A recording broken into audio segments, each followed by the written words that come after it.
All right, welcome everyone. Really glad that you joined us. This is the Breakout on supporting higher education access and success. We've got a couple of presenters. You probably, or at least some of you, met me this morning. I presented the McKinney-Vento 101 session.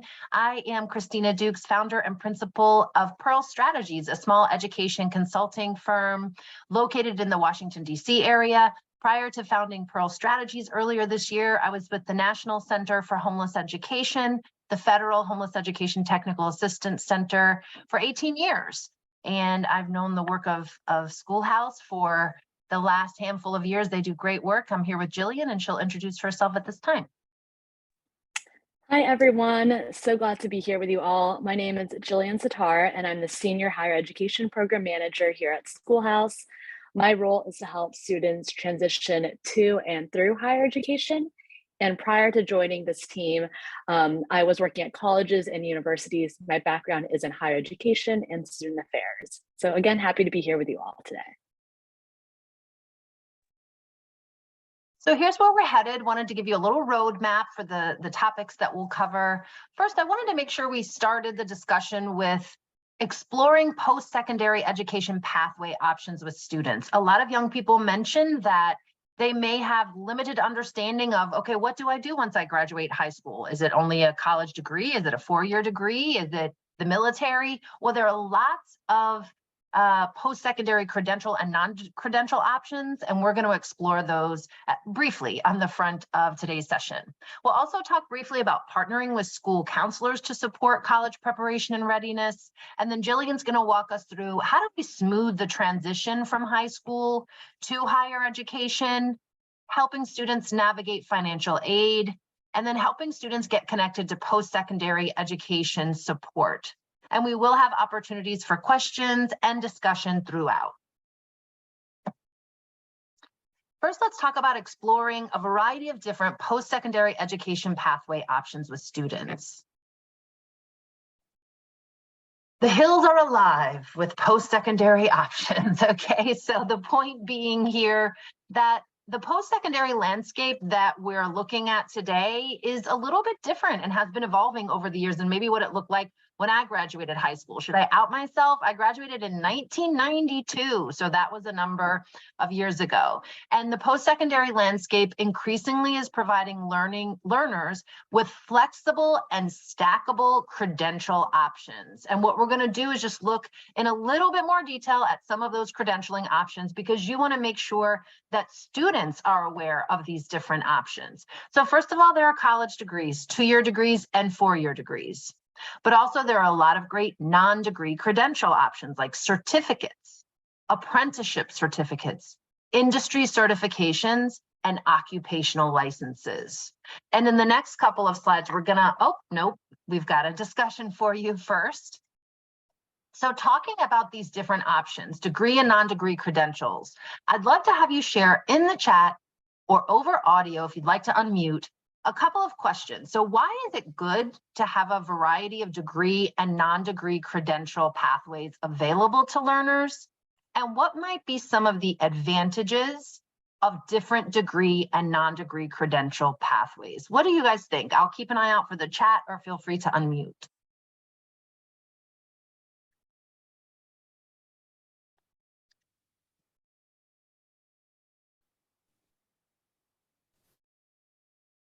I could start us off in conversation. I think one big reason is to be able to connect with students at various points. Not everything connects in a sequential order. And so I think having various options helps people, students connect in maybe a way to, just check something else with having low risk, or perhaps, I always think one of the things that I say often to especially high school students is not now doesn't mean not ever. So maybe not now is the right opportunity. I'm personally a big believer in things align as they're supposed to. And so sometimes it's the timing's wrong. It could be, everything could be falling in place and the timing then, is off or whatnot. So having a variety of degree and non-degree credentials is you can have stepping blocks. So if you need to stop what you're doing and come back to something later, you have something, you have some investment that you've already started, or you have some momentum that you can pick back up. If you only have one pathway or the other, it's either all or nothing. And for especially students that are in transition or juggling many things, both as young adults, in high school, and also college age students, throughout the spectrum, there's life happens. And so having the options really allows people to be able to work with whatever situation they have. Breaking the ice. So you're alluding to different on-ramps and off-ramps based on a student's timing. I see really great thoughts in the chat. Dr. Roberts, equity of opportunity. And maybe you want to even tease out specifically what that might mean.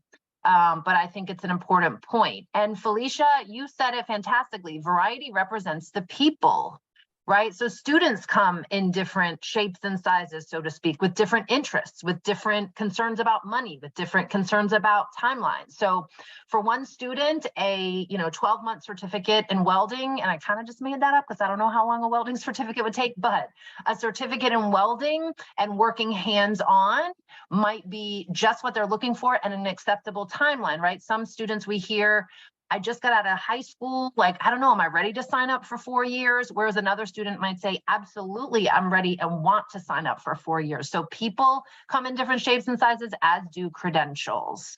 Michelle, there's a lot of focus on 2- and 4-year college programs. This is not necessarily the best pathway for every student, depending on their strengths and talents. That's right. Lots of options based on time, money, and ability. You guys are hitting the nail on the head. Thank you. I think too, they think that kids just don't know, right? I mean, the reality is kind of transitioning from high school to that next step, they really don't know what's out there, right? A lot of times their sphere of influence is relatively small. And so what they think is available is a lot less than what is, right? It just depends on who their role models are and what their lives are like. And so there's just not enough knowledge unless someone's really active in looking for that to know. So it's really important that we provide that to them, right? And counter, even when they say they know what path, oh, I'm going to do this. It's like, well, hey, that sounds like a great plan. Just wanted to make you aware of these other pathways to very similar careers, or that might be stepping stones and so on, because of the reality is there's so much available that nobody can know all of it. And so our job, I think, is to make sure that we present that variety of different pathways. Thank you, Dave. That's right. A lot of times students don't know, right? And so making sure they're aware of all their options is going to help them find a right fit for them. And then Amy mentioned not every job requires a 4-year degree. We need all kinds of employees, and young people have a variety of interests. So it is important that we offer a variety of pathways and programs. It's important for the students and for local economies, right? So yeah, you guys are all making great points. Well, I think sometimes too, that not all kids have been empowered to know that all the options are attainable for them too. I think, yeah, whoever is influencing them in their life, whether it's family, whether it's, teachers, school, like sometimes they just need to know the menu of choices because nobody ever laid the menu in front of them. And so I think that's a big piece of what we can do to support kids in their dreams and their goals, is like letting them see the full menu, and then they can decide which one is what they want to pursue. Helping them make informed choices. Thank you, Christy. So let's just make it concrete, right? And honestly, and I was a pretty good student, and I would say I had a lot of opportunities, but also like I didn't come from a family that, I don't know, I sometimes wonder if someone had talked with me about more options, I wonder if I would have taken a different pathway. I'm grateful for the pathway I have, but I didn't realize even a lot of stuff that was out there. So let's look at some of these options more concretely. So there are post-secondary degrees, right? Educational degrees a student gets when completing degree requirements at a post-secondary institution. Examples: Associate of Science in Nursing, Bachelor of Arts in Journalism, or Juris Doctor.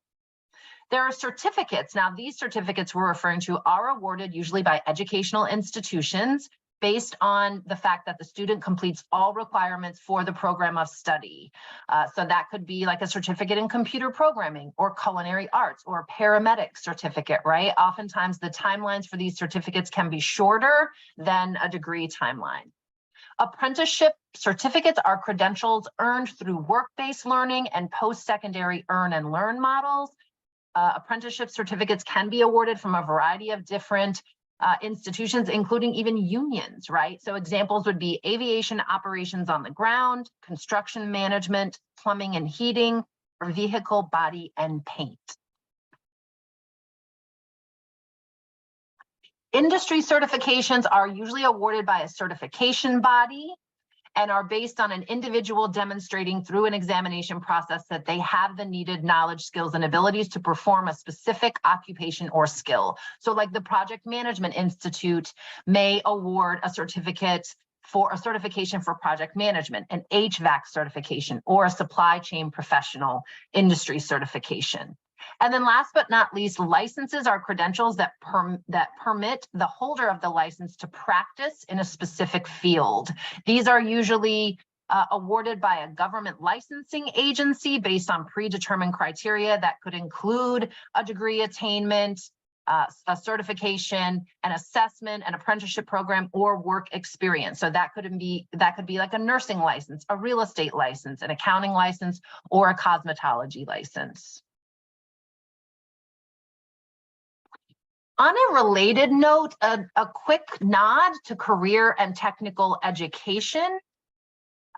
We could do a whole session just on this, right? And if you want more information, when I finish presenting, I'm going to drop a couple of resources in the chat. But let's talk about career and technical education pathways. CTE pathways are available both at the secondary and post-secondary level. And Perkins 5, that is the most recently reauthorized version of the Perkins Career and Technical Education Act. So Perkins 5 did something that's important for those of us working in the field of homeless education.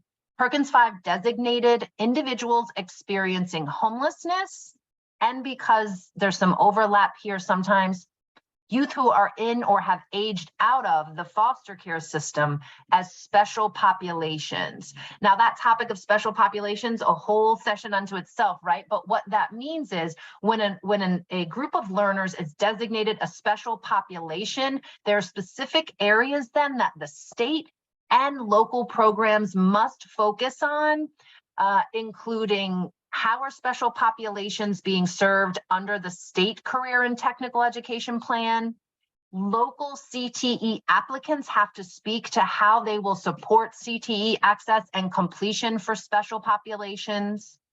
Certain CTE funding streams may be used and directed specifically to supporting CTE access and success for special populations. And if not already, we should be seeing this data pretty soon.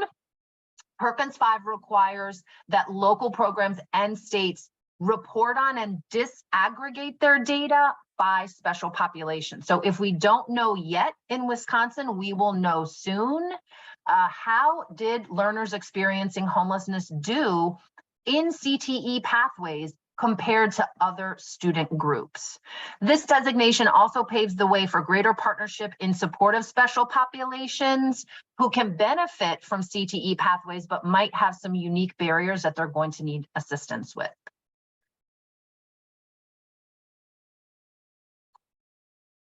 Quick nod to data. Now, again, so let me remember, Perkins 5 was passed into law in 2018. It included these new data requirements, but with any new statute, usually there's a little bit of delay in terms of requirement to implement new provisions. And so again, the data is probably going to be available soon, but here is some early data that we got out of the states of Washington and Montana prior to this data being required. Essentially what we see is that McKinney-Vento students who are taking CTE coursework, namely CTE concentrators, which you only need to take a couple of classes to be considered a concentrator, they have higher high school graduation rates and lower high school dropout rates than McKinney-Vento students not taking any CTE coursework. And so early data shows us that CTE participation, whether or not the student gets a specific CTE credential or not, could be a really positive thing for McKinney-Vento students.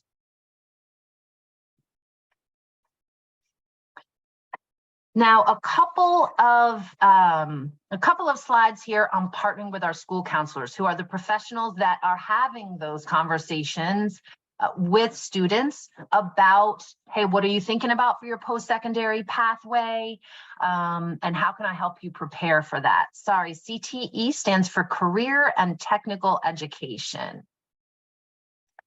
So school counselors, with ESSA, the Every Student Succeeds Act, we saw the first specific mention of requirements for school counselors to support students experiencing homelessness. So what the McKinney-Vento Act says is that school counselors must advise students experiencing homelessness and help them prepare and improve their readiness for college. Now, that's a clear but somewhat general requirement. And so in our program's non-regulatory guidance, we see a little bit more detail from the Department of Education about what they envision in terms of the role of school counselors. And here's what it says. Local liaisons and school counselors should ensure that all homeless high school students receive information and individualized counseling regarding college readiness, college selection, the application process, financial aid, and the availability of on-campus support. So if you're a liaison and maybe you've never spoken with your school district's school counseling program lead, maybe that's an action step to consider. Should I reach out to the school counseling program and just see, we know you're providing counseling for all students, but are you tailoring that and scaling it up at all for McKinney-Vento students? And if not, maybe we could talk about that.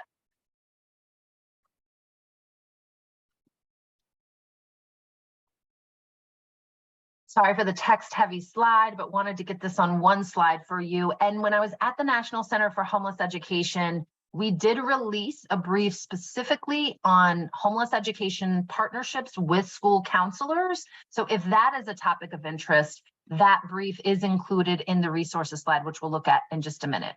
So school counselors can support students experiencing homelessness by partnering with the local liaison, and that includes through joint training. They can help by supporting students with credit recovery options, providing students with waivers for college entrance exams and applications fees. So homeless students are eligible for ACT waivers, so to take the ACT, to take the SAT, and to apply to many colleges for free. And a lot of those waiver programs are administered with by school counselors. They can help students access documentation that may be needed to apply for college. They can provide information on sources of financial aid. They can help expose students to local post-secondary institutions, and that's colleges, but also maybe career and technical education institutions. Helping students select a post-secondary institution and pathway that is a good fit. Providing a warm handoff to post-secondary campus-based supports, and Jillian's going to talk about those in more detail in a minute. And then helping parents and caregivers know what to expect from the post-secondary environment and feel equipped to support the goals of their children. Some parents or caregivers of students experiencing homelessness may not have pursued higher education. And so they may feel a little bit like, I want to help my student, but this is not something I've been through. Can you help me know how to encourage my student? Again, lots more that we could unpack. I love the topic of career and technical education. I think it maybe doesn't get the attention it needs. So if this is a topic of interest to you, NCHE partnered with Advanced CTE to author a brief on improving equity in and access to quality CTE programs for students experiencing homelessness. NCHE also has a brief on education and workforce partnerships. School counselor supports brief.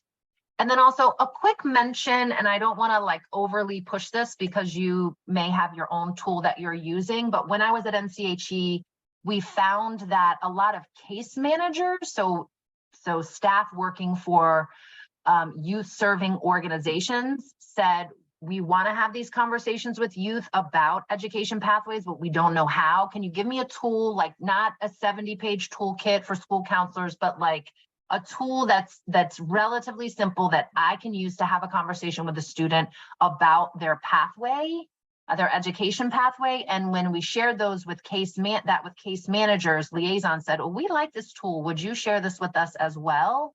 So I just want to mention, if you don't have a tool that you're using, that might be one to consider. And I'll drop those links in the chat in just a moment. That's all that I have to share. Just wanted to pause for a moment to see if you have any questions or comments. You can unmute or share in the chat. Dave says, we really need to normalize going into the trades, even for our best students.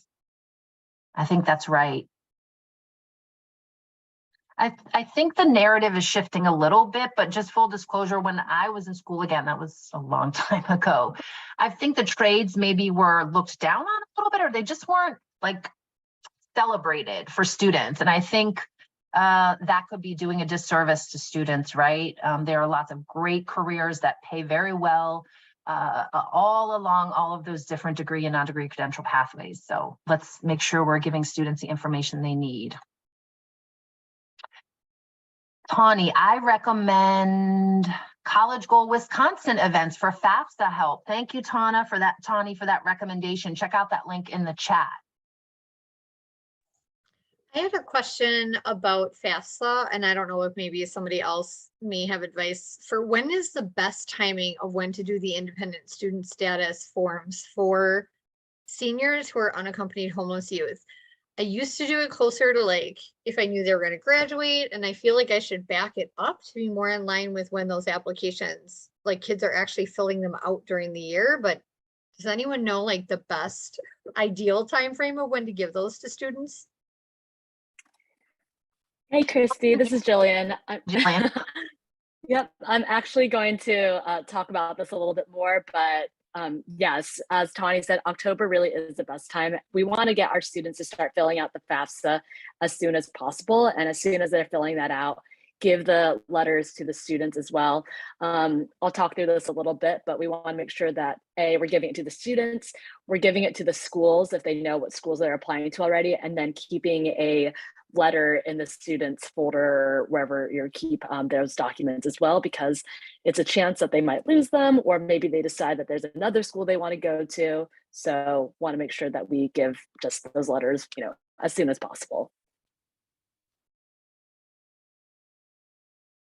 Before we officially transition to Jillian's section, any other questions or comments? Looking in the chat.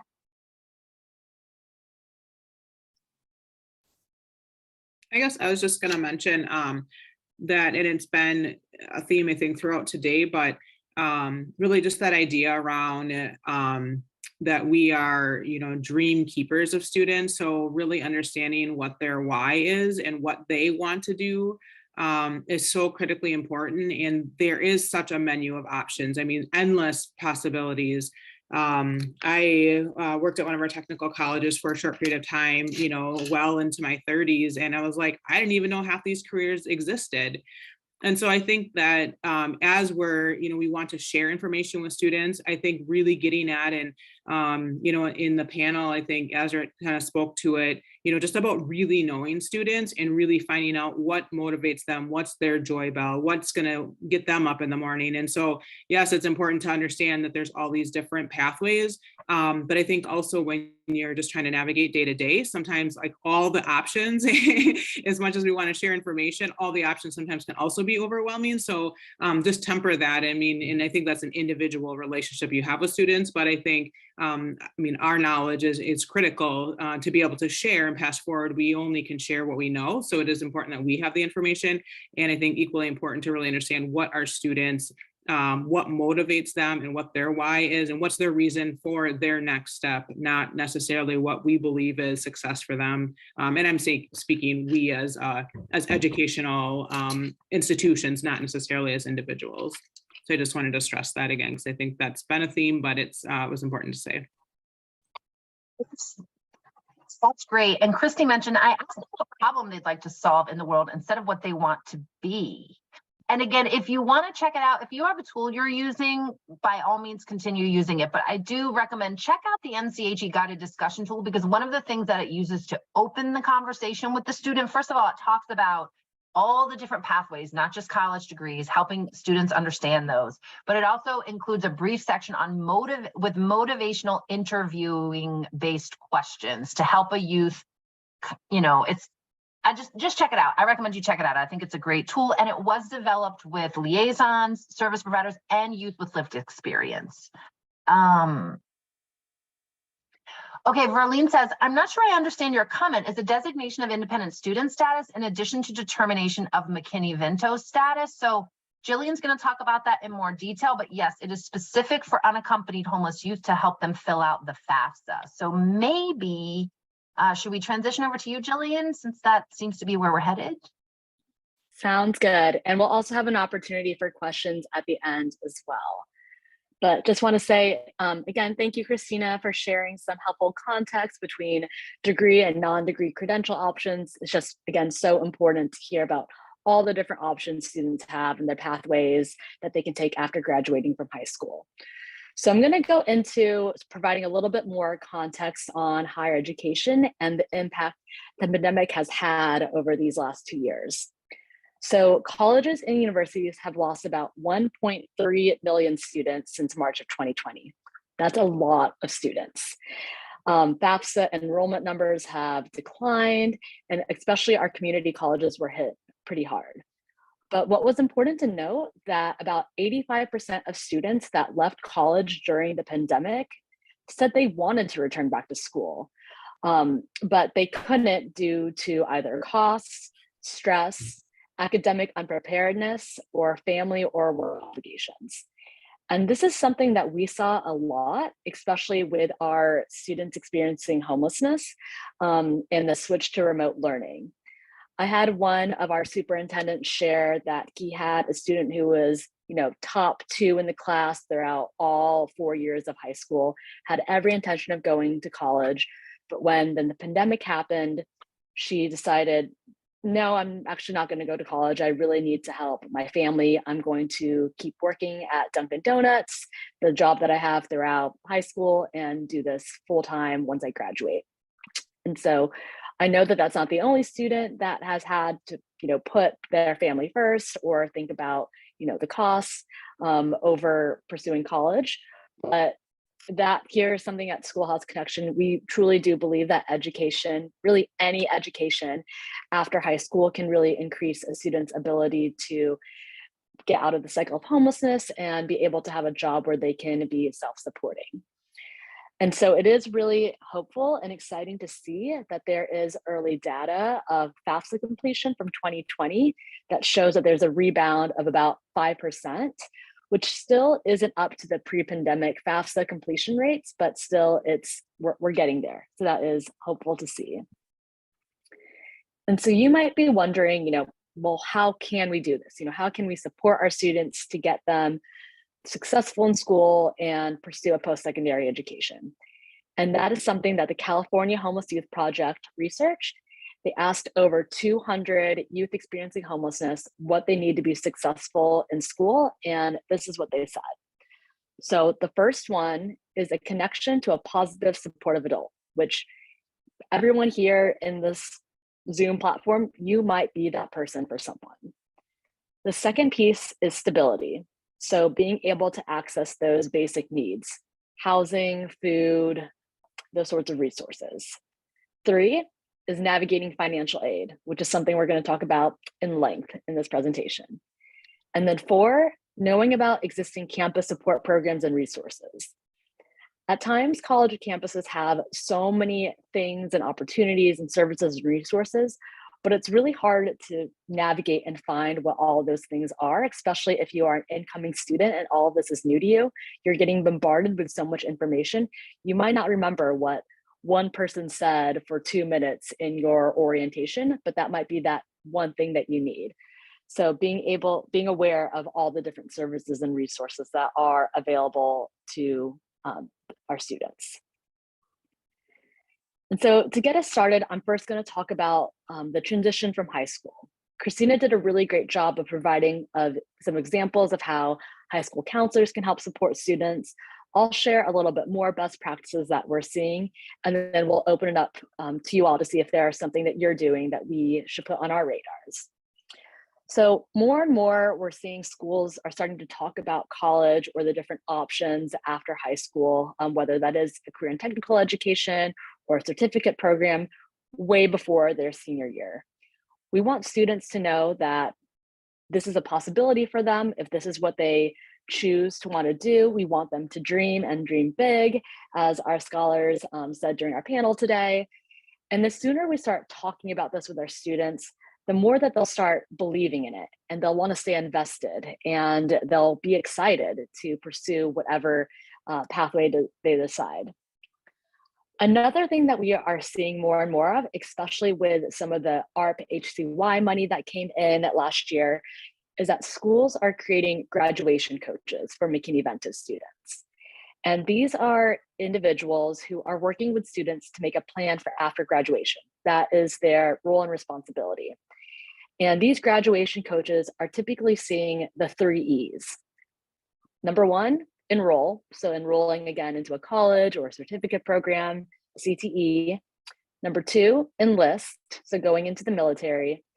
Or 3, employment.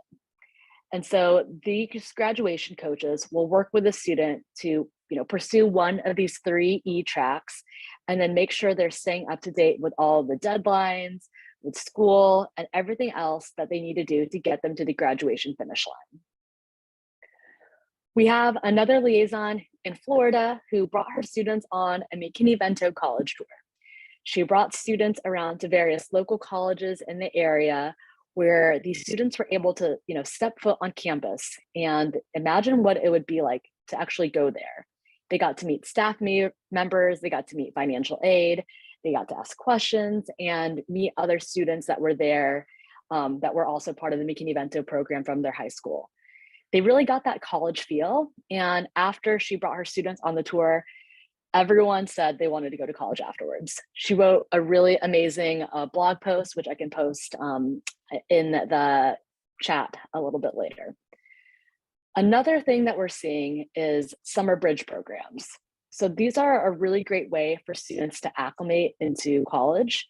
And these are programs that will run a few weeks throughout the summer where students can come to campus early, and maybe they're taking classes, maybe they're doing a program, but it is just a really unique opportunity for students to meet other people.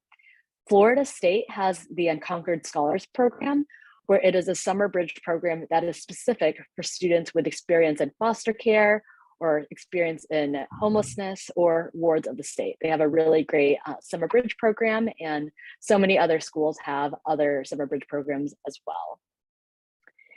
In addition to summer bridge programs, there are other support programs that are specific to helping or identifying students experiencing homelessness. And those are our homeless higher education liaisons. Or they might have a program. I think I saw in the chat, 9 of the UW system schools received state funds this year to expand or create their fostering success program, which might have a little bit more of a focus on foster youth, but they are serving unaccompanied homeless youth since there is a lot of overlap between the two populations. And so you might hear me say homeless higher education liaison or a designated point of contact. This means the same thing, but it's basically this role mimics the McKinney-Vento role, but in higher education. So they are working to identify students, they are providing them with support, they're helping out with that transition from high school to college, they're helping with financial aid, they're doing all the things. This role is pretty unique because it might be, that is a one responsibility. They are the homeless higher education liaison, but they also might be the homeless higher education liaison, the financial aid person, the case manager, the X, Y, and Z. In higher education, you tend to wear multiple hats, and that is definitely, we see that with our homeless higher education liaisons. It might just kind of be an added responsibility, but it also might be that designated person's job and responsibility. And so we had one of our scholars a few years ago say that graduating from high school was the most devastating day of her life because she lost her support system that she had throughout those 4 years of high school. She didn't know anyone at her college. She didn't know how she was going to build that support all over again. And this is how liaisons can help with that. McKinney-Vento liaisons, if they can, should partner with the homeless higher education liaisons and really bridge that gap and do that warm handoff between high school to college. There are some states already that have homeless higher education liaisons, like California, Tennessee, Maine, Louisiana. They have these positions through state policy, but then there are other states that have some more informal structures, like Colorado, Georgia, North Carolina. They recognize that this is a best practice, and these states are working to have this homeless higher ed liaison, the single point of contact on the college campuses. And then lastly, financial aid. This tends to be one of our biggest barriers that we are facing with our students when they're applying to college. It is confusing for all, but it's especially confusing for our students trying to fill this out. So these next few slides, I'm going to walk through some of the context about financial aid and some key pieces that we need to know to help our students. Before I get into that, I just want to pause here to see if folks have any other best practices that they want to share to help ease the transition from high school to whatever their students' plans are after graduating. And so you can stay in the chat or unmute yourself.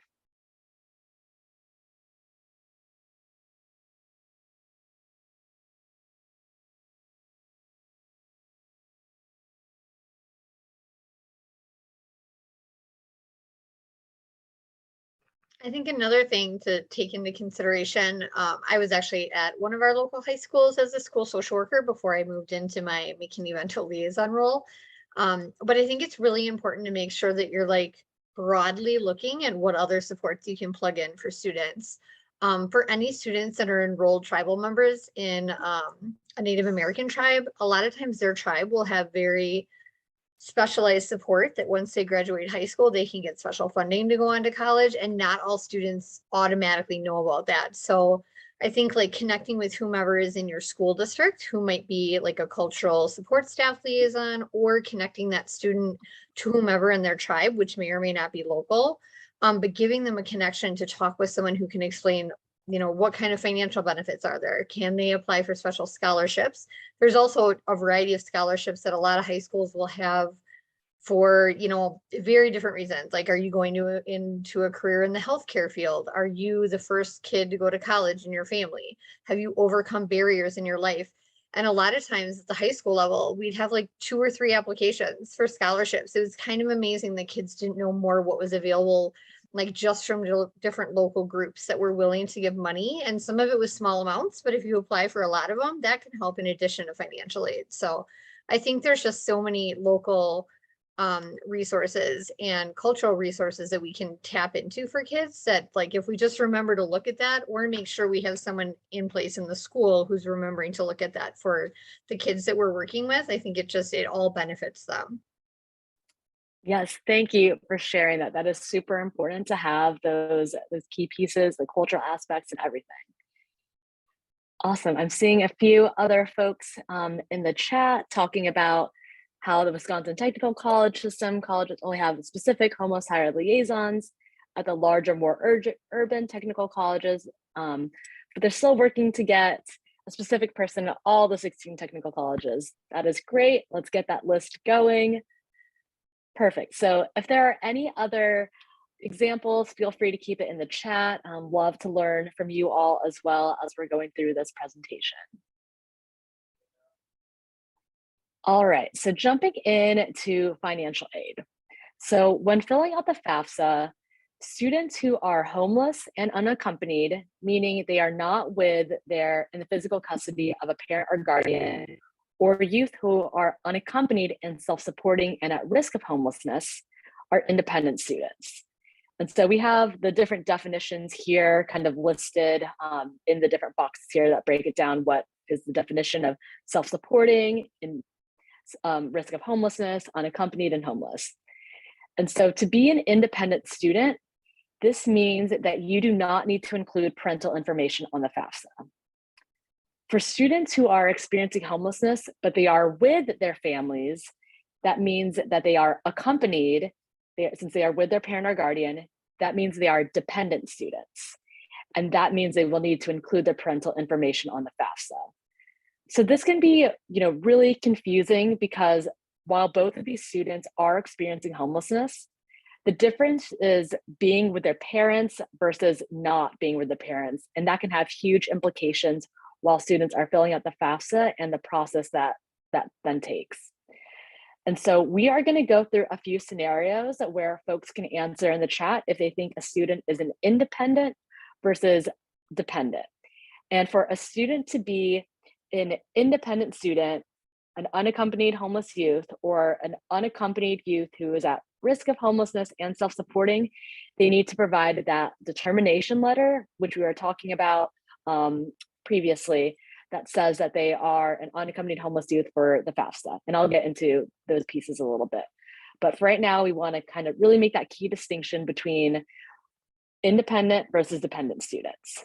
So our first scenario here, and feel free to answer in the chat, we have Damien, who is a high school senior whose mother moved in with her boyfriend after being evicted from their home. Unfortunately, there wasn't room for Damien and he was left with nowhere to go. Damien called his pastor to ask for help. His pastor said that he had a spare bedroom and that Damien can stay with him so he can finish high school. Damien moved in, and even though he doesn't think his pastor would kick him out, he knows his pastor can choose to ask him to leave at any time.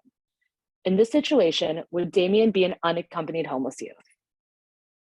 You can answer in the chat.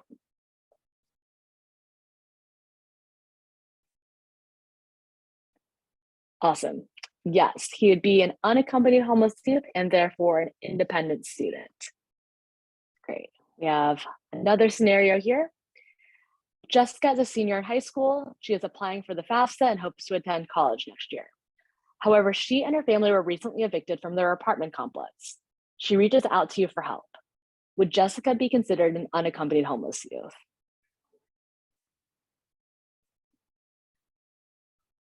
Awesome. So nope, because she is with her family, she would not be considered an unaccompanied homeless youth. Y'all are killing it. And then last one here, Jane is a junior in high school. She does not have a strong relationship with her parents. Her parents have a history of drugs, and Jane and her younger brother have experienced abuse in the past. Jane's boyfriend's family has offered to take Jane and her brother in for the rest of the year. Is Jane an unaccompanied homeless youth? Perfect. Yep. So she and her brother are both unaccompanied since they are not with their parents, and they are now with Jane's boyfriend's family. Amazing. So moving on from those scenarios, at Schoolhouse, we just released a report last week, or maybe 2 weeks ago now, that looks at unaccompanied homeless youth FAFSA data over the last 8 years. And so during the 2020-2021 academic year, the number of unaccompanied homeless youth FAFSA determinations declined by almost 10% from the prior year. And so we believe this is a direct impact from the pandemic. Liaisons typically are the largest entity to make unaccompanied homeless youth determinations on the FAFSA, and it continued to decline for the second year in a row, as you can see here on this chart. And I was able to pull the Wisconsin specific numbers, so you can see the FAFSA unaccompanied homeless youth numbers throughout the last 8 years. And there was a 12% decrease between the 2019-2020 year from the 2020 to 2021 year. So again, we know a lot of our students were deciding not to go to college rather, or they decided we lost students with the pandemic and going remote. And again, we are hopeful that the numbers will continue to go up, but this graph should show just kind of the impact that the liaisons have had within the last few years. All right, so to combat and increase these number of FAFSA for unaccompanied homeless youth, we have a few strategies that we want to share. So the first one, and someone said this in the chat already, let students know that the FAFSA is available now. The sooner students are filling out the FAFSA, the more aid they're most likely to get that's awarded to them. during that time. We have this really amazing email template that you can just copy and paste and send it to all your students. It lists out all the information that you need to remind students, especially our homeless youth, what they need to fill out the FAFSA. So whether that's specific questions, different resources, information either from parents or from students, we have that all listed out. As liaisons, it is your role and responsibility that we talked about already to provide a determination letter for those unaccompanied homeless youth. We have a sample form letter that you can use to submit it to both the school, the student, and then again, we want to keep a copy for the student's records. It's also important to note that you as the liaisons can continue to write letters for these students for subsequent years if you believe that if you're still in contact with the student and if you believe you have enough information to write those letters. Similar to graduation coaches, we are seeing schools create FAFSA mentor positions. And so I believe you'll get a copy of this PowerPoint, but I've linked a position description of what a FAFSA mentor is and a webinar that we hosted with the Frederick County, Maryland. They have a FAFSA mentor program, and it's really cool to, again, see what they're able to do to increase the FAFSA numbers for unaccompanied homeless youth. Another thing that we want to share is that you want to remind students that they need to fill out the FAFSA every year. Some students think it's like applying to college. Once you fill it out that one time, you're good to go for all 4 years, but that's not the case. So you want to make sure that they know to do it year after year, starting in October.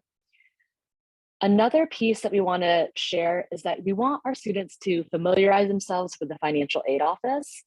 Financial aid office can at times be scary, perhaps, but it doesn't need to be for our students.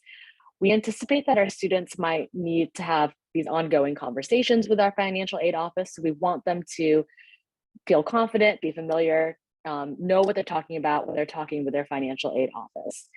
And so another piece that we want to share is that if students are accompanied in experiencing homelessness, so again, they might not be noted on the FAFSA as homeless because they are with their family, they should still talk to the school and let them know that they are experiencing homelessness, because there might be specific programs or resources or services or emergency aid money that students can use that's eligible for them. Another piece that I found, and I did some research, is that, and I think it was happening in the chat, I'm seeing a lot of things popping up on my screen, but the Wisconsin Tuition Promise Program is launching next fall. So in fall of 2023, students must fill out the FAFSA and be a Wisconsin resident. It must be the first time they're enrolling or they're transferring and be attending full-time. And the goal of the program is to increase the number of state residents from low income to moderate income families throughout the state of Wisconsin to graduate with a bachelor's degree. And so this Promise program will provide up to 4 years of tuition and fee funding for students coming from families earning less than $62,000 annually. They must be enrolling at the 12 public universities other than the University of Wisconsin-Madison, and more information will be available later this year. I just kind of pulled that all from the website, which is again linked here, which you'll get a copy from that. And then I also saw at a conference actually about the University of Wisconsin-Madison's Bucky's Tuition Promise program. And so this was started in 2018. It's existing right now already. And this program guarantees scholarships and grants to pay for tuition and fees for students whose household adjusting gross income is $60,000 or less for incoming freshmen or transfer students. And again, more information can be found on these links here. And again, make sure you are letting students know about various scholarships and emergency aid money that might exist, including our own scholarship, Youth Leadership and Scholarship Program here at Schoolhouse Connection. Again, the deadline is October 15th. So we want to make sure your students are applying and encouraging them to apply as soon as possible. Again, it's a pretty quick application, so the timing is still fine. It provides a monetary scholarship, 2 trips, one-on-one case management support, and a peer network system with various peer mentors like Azarette and Juan, who we saw earlier today. And then the eligibility requirements are here below. So if you might have been paying attention to some of our resources in the last year, if you're connected to our newsletter that's gone out about FAFSA simplification. And so this was a bill that was signed in 2020, and they have some huge changes coming to the FAFSA, but especially for our homeless and foster youth. And this is something that we've been advocating for many, many years. And some of the pieces were supposed to be implemented for the 23-24 FAFSA. So the FAFSA that is out right now. But unfortunately, the Department of Education didn't make all of these changes.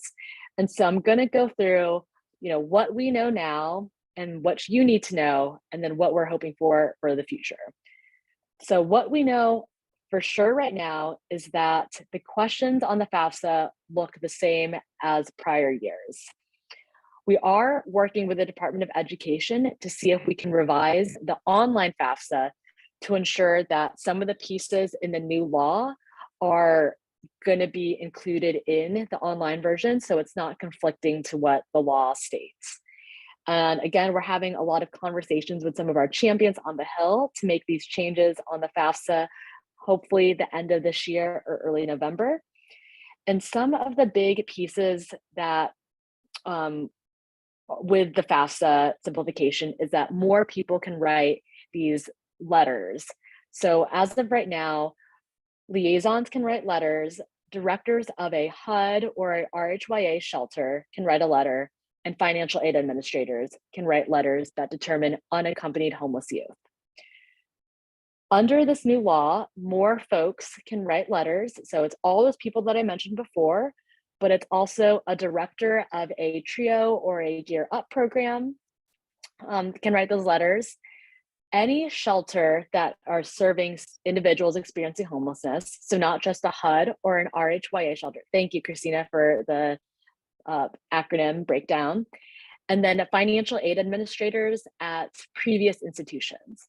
So if a student was identified by their financial aid administrator at their community college and then transfers to a four-year institution, that financial aid administrator can write that letter for the student. So again, this is not all listed out in the current FAFSA questions right now, but we are working to see if we can update them on the online version. And so what this means for you is that you as liaisons can continue to provide unaccompanied homeless youth with a determination letter. Financial aid administrators must accept these letters. And as stated previously, you can continue to write letters for students after the first year. And so as part of the new law, we hope and believe that once you make a determination of an unaccompanied homeless youth, the student will presume to then be independent for all their years afterwards. So this is a new piece in the law that we are still working to confirm and finalize. But once a student is determined to be an unaccompanied homeless youth, they will not need to provide another letter for those following years. They also will not need to include their parental information. And this is great because it really streamlines this application process for our students. One of the biggest obstacles that we face for our students, and Azra kind of mentioned this before, is being able to provide documentation for having to prove their homelessness year after year. It can be really re-traumatizing. It can cause delays in aid, and it really doesn't need to happen. So we are really hopeful and are working with our current students to see what it looks like on the FAFSA for students that are renewing if they've been identified as homeless in the last year. And we'll be updating all of our resources and services, all of our resources, and sending out information about the FAFSA once we can confirm what this looks like. And once we hear back from the Department of Education, what these changes will be. So I know this is a lot of information. I know it's really confusing and it's a lot of like in the weeds, but we are going to be creating a lot more new resources and update our resources that will highlight what these changes are. And so lastly, before we end with questions, I really just want to talk through some of the different services and resources and best practices that we're seeing once students are on college campuses. So I already mentioned the dedicated support programs and homeless higher education liaisons. We're seeing a lot of different campus housing options. So for students, for campuses that have housing, we are seeing students are prioritizing students experiencing homelessness to get that housing first. We're seeing various emergency housing options that might have a meal plan available for our students. So we know students' situations may change and maybe they just need, a few weeks to, identify and find more stable housing, and being able to provide emergency housing is a real lifesaver for our students. Some campuses might just have year-round housing in general, where students can, get placed in their year-round housing and be good for, the whole year and not have to move out over winter breaks or summer breaks. For campuses that don't have housing, that gets a little bit more tricky. You might need to rely a little bit more on the community and see what's available, different host home options, partnering with various hotels or motels. We're seeing some community colleges partner with their four-year institutions that might have residence halls available and having their students live in those residence halls during that time. And it's a really nice partnership and a nice, transition for the student to then graduate from the community college and perhaps transfer into that four-year institution. We're also seeing specific college-focused rapid rehousing models throughout California. At times we're seeing, where are there rooms in the community and how can we partner with wherever there are spaces, beds, places. So I believe it's in Minnesota, I saw a community college was partnering with an assisted living home. So there were beds that were available there, and the community college rented out a few of those beds, those rooms in the assisted living home. The students were paying a small stipend of maybe $200 a month, $300 a month, and then doing volunteer hours to make that difference. So again, finding unique, creative solutions to find, where are there beds and how can we partner together. Food banks, pantry, basic needs hubs, we're seeing those happening. Peer mentoring, we definitely know the value of having a peer mentorship program within our own youth leadership and scholarship program. So we're seeing more colleges do that, where upperclassmen will then mentor a first-year student. The Middle Tennessee State University has a really great peer mentorship program if you want to look into building one there. Meal swipes, lending libraries, shower and laundry access, clothing closets, all of these different resources and services might be available on college campuses. So it might just take a little bit of digging to look through the different website, or again, telling students that these are options available on your campus. You just might need to ask a little bit and see, what's available.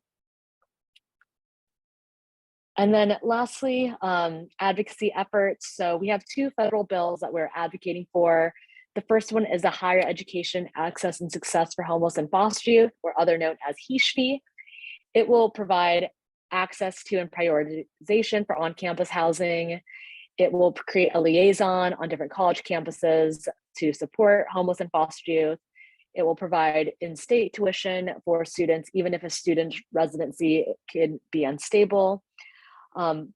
We've been pushing for EHCY for many, many years, and that's something that we are still hoping to get more co-sponsors for.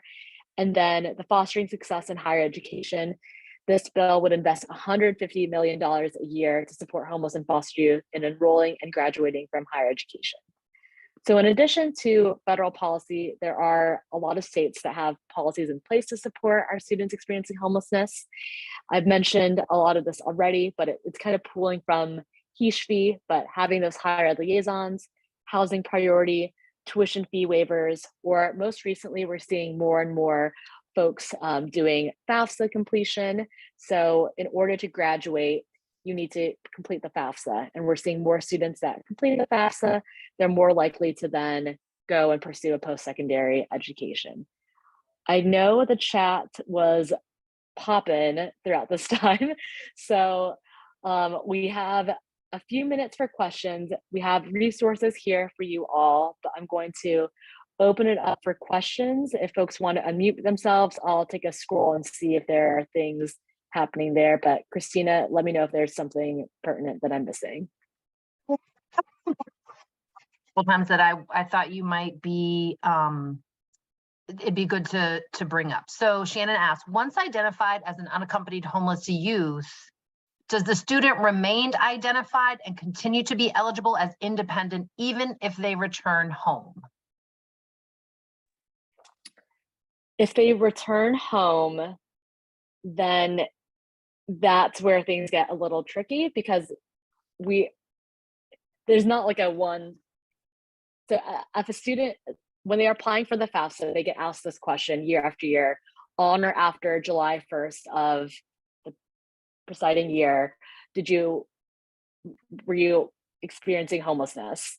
And so it depends on the time of year of like when they're filling out the FAFSA, and when the student returned home. So maybe in the prior year, that student was still an independent student, but then if they are back at their student or back with their family in their home, then maybe they would become a dependent student. I know that was a little confusing, but if there are specific dates that are set, then we'll be able to identify, when a student was independent or versus when they were dependent based upon their moving. It is up for the student's responsibility to always inform their financial aid if their living situation has changed from whatever it is. So whether just as equally a student's living situation may move to be a little bit more unstable, a student situation might have changed and it is stable. So then it becomes on the student's responsibility to then inform financial aid so they can accurately change their financial aid. If that makes sense. I was going to add too, Jillian, because that is the question I get a lot that I kind of struggle with because it is a little gray. So I do want to mention the actual question on the FAFSA, and this is on the, let me make sure I'm getting this right, 22-23 FAFSA. I need to look up the 23-24. Anyway, this is how the question reads. It says, at any time on or after July 1st, 2021. So for the 23-24 FAFSA, it would say at any time on or after July 1st, 2022, was the student determined to be an unaccompanied homeless youth?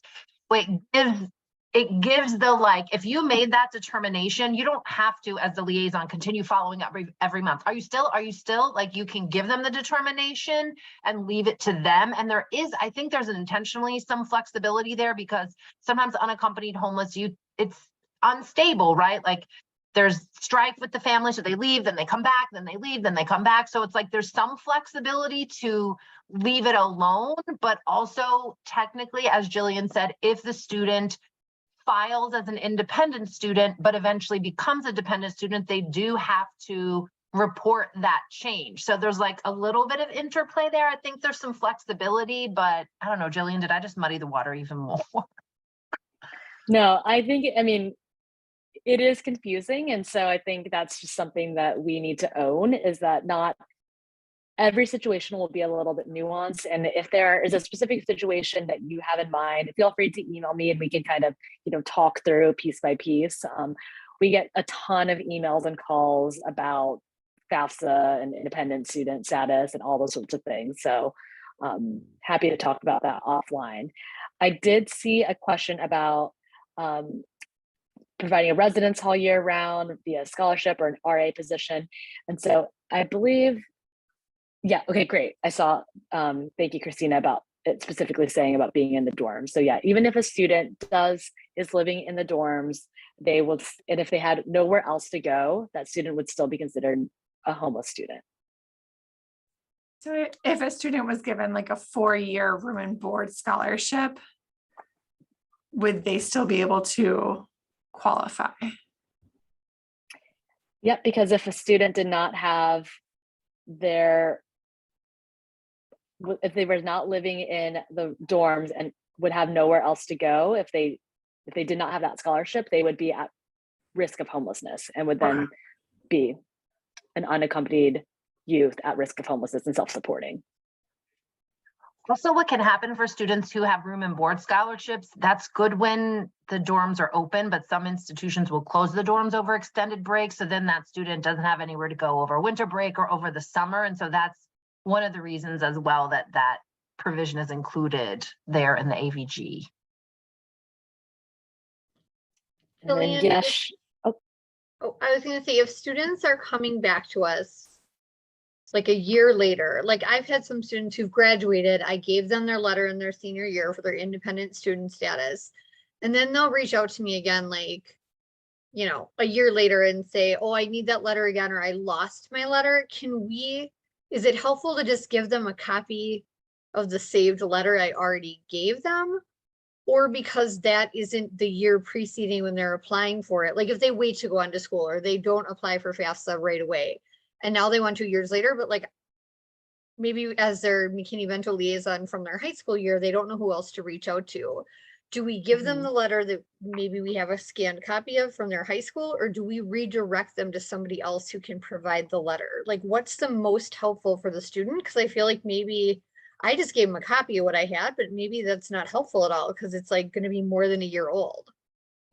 yeah. And so I think you could do both. Yes, give them the letter if they were identified during high school and you have that letter already set.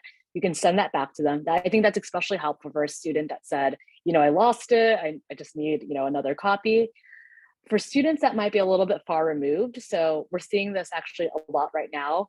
Students, the class of 2020 that have graduated, now they're like ready to go to college again, but they don't have their liaison letter, but they are reaching out.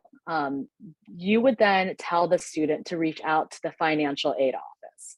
Because if a student cannot get a letter from their liaison, from the shelters, it then falls on the financial aid administrator to make that determination. What you can also do is provide a letter stating, you know, in 2020, the student was identified as McKinney-Vento. You can provide that supporting documentation. So when the student's having a conversation with financial aid, they have that at least, and that will hopefully, you know, help the student's case to being determined as an independent student. But again, it's up to the financial aid office, and we are hopeful that, you know, with these new provisions that are set in place with the FAFSA Simplification Act, that once a student is identified by, you know, any of the many authorized entities now, they should hopefully be good to go. But we're still getting that, you know, clarification of how long does that determination letter, how long is it eligible for? 2 years, 3 years, 4 years? We don't know. So that is guidance that we have for the Department of Education to make that clarification on. I think we are at time.